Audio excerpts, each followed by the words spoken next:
I often talk about the dating scene in the Western world, so before I explain to you the one ideology that ruined dating for men in the West, let me share with you the perspective of a Chinese friend. He says that this one ideology killed all the joys, happiness, and commitment in marriages between Caucasian men and women. When women demand equal pay and equal rights, which, by the way, they already have, and even more rights, they have a hard time finding a man to marry them. He says most of these modern women in the West are ugly, short-haired, and overweight or obese, and to make matters worse, they do not bother to try to make themselves at least a bit pretty, desirable, or beautiful. As a consequence, the fact that many Caucasian men are courting East Asian women, or just women from abroad, does not surprise him at all. For now, East Asian women do not subscribe to anti-men ideas. In this video, you will learn more about why dating is getting more difficult for men in the West and the underlying ideology that has incentivized them to escape the dating arena. But before we go deeper, let me share the comment of the day. This time it was hard, you guys are amazing, and it was difficult to pick a single winner. The honorable mention goes to AFM Ghost. He said, "Them. Anything a man can do, we can do better. Me, like P standing up." This may be one of the funniest comments I've seen in a while. Such a good sense of humor. And now, our winner is Yoshi the Rail Fanner. He said, 18-year-old girl gets pregnant by some thug who ghosts her, becoming a single mom. You go girl, being a teen mom is empowering. You still have the rest of your life to get an education and find a good man. 18-year-old girl gets pregnant and marries the father who wants to be in the kid's life. He's clipping your wings. You're too young to be a housewife. You need to get an education so you can enjoy your 20s and make it in this world. It's interesting how society has a massive double standard around young women who become mothers. The establishment hates strong families, so it actually makes sense if you think about it. Yoshi the Rayfanner, you're absolutely right. You've just put it the way it is. Situations like that inspire us to make our videos and address the outrageous double standards modern society has. Please, Yoshi the Rayfanner, don't forget to reach out to us by email to claim your $5. As usual, guys, I will pick one comment from each video. It may be the funniest, the most light, or one that touched me, so don't forget to leave a comment, and you may be our next winner. Now, back to the video. If you are a conscious man, then you don't buy narratives that claim that women are oppressed and men are the oppressor. At least in the Western world, anyone who says so is just out of their mind and living in a whole different world. Society does not care about men's struggles, and the thought that men are privileged just for being men is quite popular. That is far from reality, and data prove that men suffer more heartbreak, depression, suicide, death, and double standards. To illustrate this last bit, let me share a story that will clear all possible doubts. I know a girl who went to a restaurant with many of her female friends. Despite being a woman, I think she qualifies to say something that makes her feel bad for men. Listen up. Once the 8th grade year ended, she went on a school field trip for Spanish class to St. Augustine, Florida. After coming back from some museums, they dined at a Mexican restaurant. They had some young, attractive Mexican men as their waiters. All the girls were purposely dropping their silverware to see them bend and pick them up. Some even whistled quietly as they passed by. She could clearly tell they felt so uncomfortable, but they had to put up with these annoying teenage girls. She further told me that she could imagine that if the waiters were girls, they might have said something back to the customers. As you can see, if one gender does it, it's all fun and good, but if the other does it, it's assault. If a man did that to a woman, he would immediately be seen as vile, crude, and a perv. Let me make this crystal clear. No waiter or waitress should deal with that kind of rude behavior. Today's world is witnessing the decay of morals, so beautiful traits like respect, honesty, and politeness are almost completely forgotten.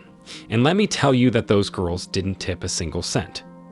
I am not telling that these girls are causing men to escape the dating marketplace, because not a single decent grown-up man is going to flirt with teenagers.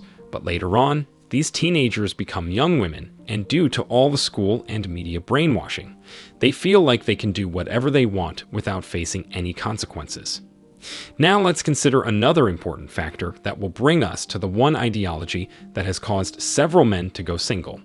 This one ideology defends the idea that all men are potential criminals, and simple acts like talking to a woman or flirting are considered assault. Look, we have reached a point in history when if you hear one no, you better get the fuck out. In other words, if at any point a woman says no to an advance you make as a man, then the best policy is to back off forever. Personally, I will not risk getting falsely accused of anything, especially in the current climate filled with cancel culture, a guilty until proven innocent mindset, and hate towards men. Women who play hard to get are using a losing strategy, considering many men out there are the same as me. I have another rule too. Do not date a coworker and avoid being alone with a woman in a professional setting. Well, the last part applies to any setting, and let me share with you that some religions discourage a man and a woman from being alone in a room because the third one is the devil. The devil could mean the government going after you for being falsely accused, or even perpetuating the godless hookup culture. Keep this in mind. Basically, I don't shit where I eat, and I never want a relationship turning bad to affect my future. In addition, I avoid any hint of impropriety from the outside. I protect myself from any potential harm. This might mean I will decline the offer of mentoring a female coworker, but I know that just an accusation of impropriety is enough to ruin my life. I've seen many men going through this pain, so I don't feel like suffering that too. Given the current state of the world, no one waits to hear the other side of the story before they fire you. Chances are you think this ideology is gynocentrism, but that's nothing but a sub-branch of the original ideology, liberalism. This one ideology sounds great because its name suggests freedom, but only if you're a bit naive. Back in the day, classic liberals fought against tyrannical governments that prevented the citizens from prospering and enacted laws that only favored the nobility and their friends. Now, this idea has been criminally polluted, and as a result, you see liberal parties all over the world implementing policies that have little to do with freedom. Freedom of speech, freedom of the press, and even freedom of thought are restricted. Saying something against the social climate or the establishment might get you fired and labeled. Hate speech, patriarchy, and misogyny are nothing but a few words they use to cancel out everyone who does not align with their agendas. I'm not going to go that deep because politics is just another hologram in the Matrix environment. This one ideology is causing men to lose faith in good women and go overseas to find better women who don't subscribe to narratives that only treat men as the culprit of all evil. Unfortunately, this panorama does not seem to change soon, but as they say, every dark cloud has a silver lining. You probably think dating is harder than ever for men, but I quite disagree. This ideology, in conjunction with all the subsequent ones, has made dating easier for me. Let me tell you why. When a woman says she supports social justice, big government, and all that anti-freedom narratives, I get the fuck out of there. Not dealing with their misandrist, self-victimizing mentality gives me lots of mental peace.